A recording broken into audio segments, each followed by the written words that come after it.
What is Python? Python is an object-oriented programming language that's used in the real world.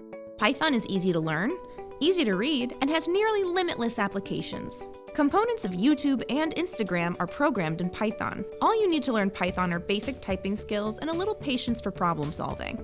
We offer beginner and advanced Python classes for students ages 9 to 12.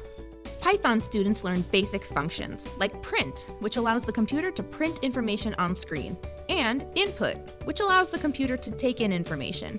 They use these skills to build simple games made of yes or no questions. Later, they'll tackle lists, loops, and creating their own functions. They'll then use these skills to create a text-based adventure game. They even explore drawing with code using the Turtle library in Python and processing with Python.